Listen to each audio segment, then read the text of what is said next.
What a headshot! What a head! How's it, guys? This is Dayvy, FPL, and welcome back to the Fantasy Premier League video here on my channel. Now in this video, I'll be taking you through my new FPL draft for the upcoming season. Now you guys would have already seen this through the title, but yes, I'll be delivering a no HAALAND draft for you guys, as that is quite a hot topic at the moment in the FPL community. Now, will I actually consider this draft to be one that I might actually go for? I don't exactly know. If you guys saw my first draft, you'll know I was a Norwegian supporter in terms of HAALAND, and he hasn't really left many of my drafts, to be honest. But FPL is all about kind of differences, variations. I want to showcase what I would do if I went without the Man City striker, and that obviously leaves you a lot of money in the bank to improve that midfield department especially. So comment down below, are you guys including HAALAND or not in your FPL draft? And if you're not, what's that current draft looking like? But if you guys are interested to see what 11 players and 4 on the bench that I selected, excluding HAALAND, sit back, relax, and let's get straight into it. So HAALAND, the 15.0 million striker, the most expensive player in the FPL game in history. Why are people actually not selecting him? Well, currently, in terms of the overall percentages, he's selected by 34.2% as of recording this video. So if you compare that ownership percentage to last season, you'll notice there's a massive drop off there. So why aren't people actually selecting him? Well, I think the first obvious reason is that 15.0 price tag looks mighty tough. And unfortunately, if you're going to be going from, you have to make sacrifices in other departments.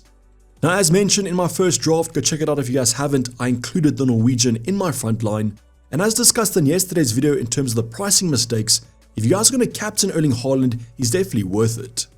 So that's where the big talking point about HAALAND comes in, is are you actually going to be captaining him in the next few game weeks?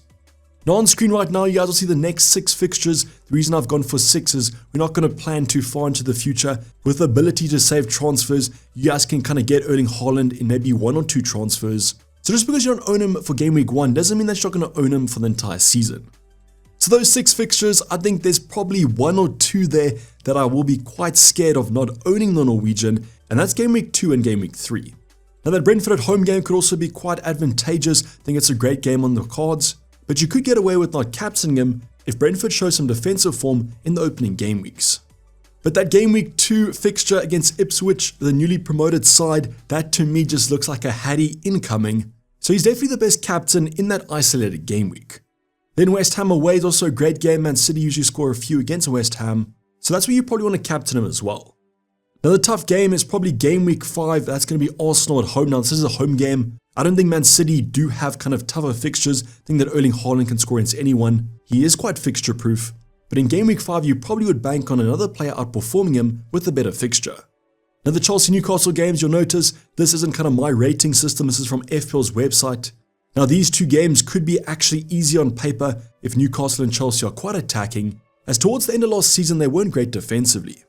But if you guys do want to go for differential captain with a better fixture against Chelsea and Newcastle, you might want to play the odds there, but I still feel like HAALAND could do well in those fixtures.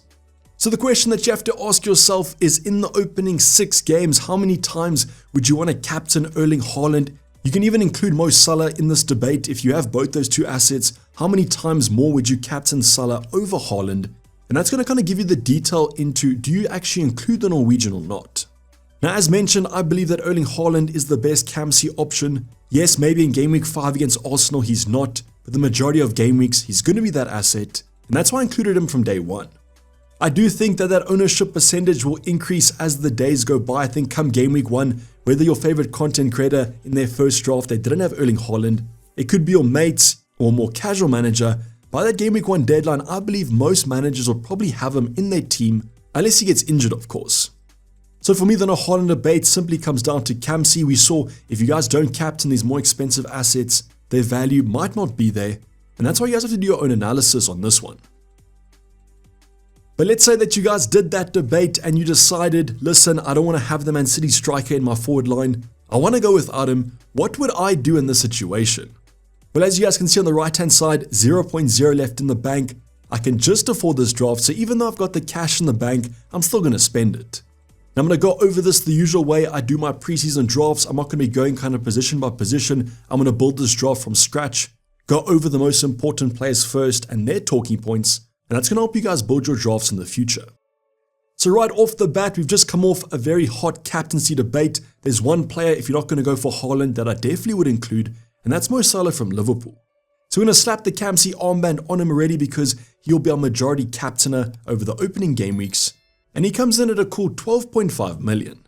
So yes, quite expensive, but without Erling Haaland, you guys can definitely afford him. And I probably would say that if you're not going to go for Erling Haaland, I definitely would have Salah. Now I'm going to jump onto the forward line because without Erling Haaland, we need to get some other kind of striker options. The first player is going to be Ollie Watkins. Not a lot of love has been shown to Ollie Watkins in the FPL community, but I think without Erling Haaland, you want a guaranteed goal scorer. And even though he's 9.0 million, Ollie Watkins should be worth it. I'm then going to jump to my second striker to complete the forward line. I mentioned this in my first draft and my other kind of videos. I believe a lot of forwards at the moment are quite punty, and that's why I like Isaac and Watkins. So Newcastle has some great fixtures. Callum Wilson might still be out with a little bit of an injury, and therefore a nailed Isaac in that Newcastle team is always a point scorer. So the forward line, you could go for some other assets at the moment though. I don't think there's too many options that I would look at, and I like the look of this attack at the moment. Now with all that money in the bank, I'm going to spice up my midfield department slightly. I'm going to go for Saka at 10.0 million. I've seen some people kind of find their value by dropping Saka, but with that money in the bank, we can afford him.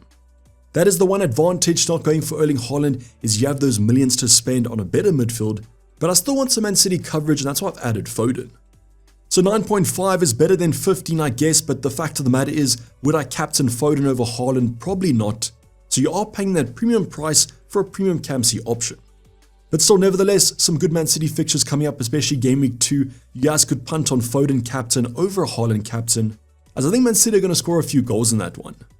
So at least we have some Man City coverage here, I guess, with Phil Foden, probably the second best attacking outlet for Man City, and he comes off a great Premier League season.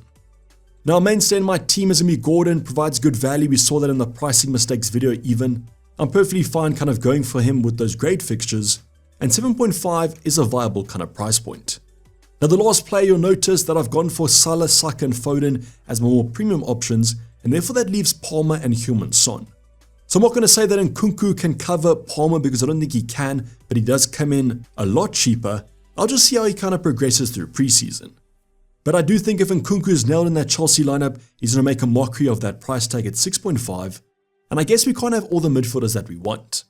One variation that you guys can do though is drop a Gordon to someone like an Eze, upgrade Saka to Palmer, that's perfectly fine.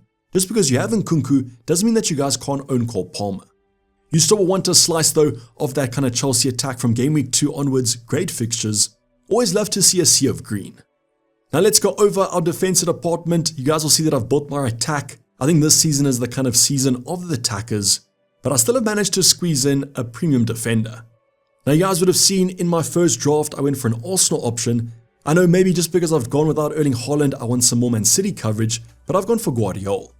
So Guardiola's price tag might be quite expensive, but if he is nailed, and I do believe that he should be nailed for most game weeks, and towards the end of last season he was playing almost out of position. So will he be worth that price tag? As long as he plays, I do believe so, but definitely more of a risk than the Arsenal defenders.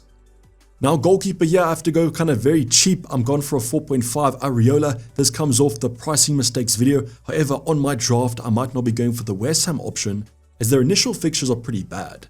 But still, don't think there's been kind of a standout 4.5 at the moment. So Areola is more of a placeholder. Now the rest of our defense is going to be also quite cheap. Dan Burn at 4.5. If Trippier leaves, Livramento is a great asset, but Dan Burn is the man at the moment. As mentioned, Newcastle has some good fixtures. Then I've swapped out Konza from my first draft for Mikalenko. Between those two, it's quite close, but I wanted some Everton coverage. But I'd probably stick with Konza for the better fixtures. Just want to show you guys some variation. I want to kind of show you the same drafts all the time. And you would have seen that Mikalenko offers some good kind of points per 90 minutes. Then on the bench, we've gone for the 4.5 Anderson, my favorite 4.5 at the moment. And the rest are as cheap as it comes. Now Harwood Bellis actually scored for Southampton in their preseason game, so he looks like good value at 4.0. But unfortunately, the last option, Fraser, with this formation, you have to go for kind of a non-playing 4.5, and that's going to be your third forward. So in a perfect world, your 4.5 forward would play, but unfortunately, that's not the case like the other positions. So that's the one downside about going for a 2 up front. But if you kind of ignore the bench, I guess we do have some Anderson coverage. The starting 11 actually looks pretty decent. I especially like the look of that midfield and that forward department. Now, does this kind of tempt me to go for a no Haaland draft? I don't exactly know. I personally think Cam C is probably the biggest part of the FPL game, and as mentioned, I think Haaland is the best option if they have an okay fixture. But let me know your thoughts in the comments down below. I've seen a lot of people actually go for these no Haaland drafts, so what's your current no Haaland draft? Is it better than this? I would like to see a 3-4-3 formation. But don't worry, my updated draft will be released in a few days' time. Spoiler alert, Erling Haaland will probably be back in the starting 11, but it's always good to see both sides of the story in FPL. But this is basically going to wrap up the video, guys. Hope you guys did enjoy it. Please don't forget to like if you didn't subscribe if you have subscribed yet. Tons of content still to come up, so make sure those notifications are turned on. But for the time being, I'm signing off. It's been Dayvy FPL, and I'm out. Cheers, bye.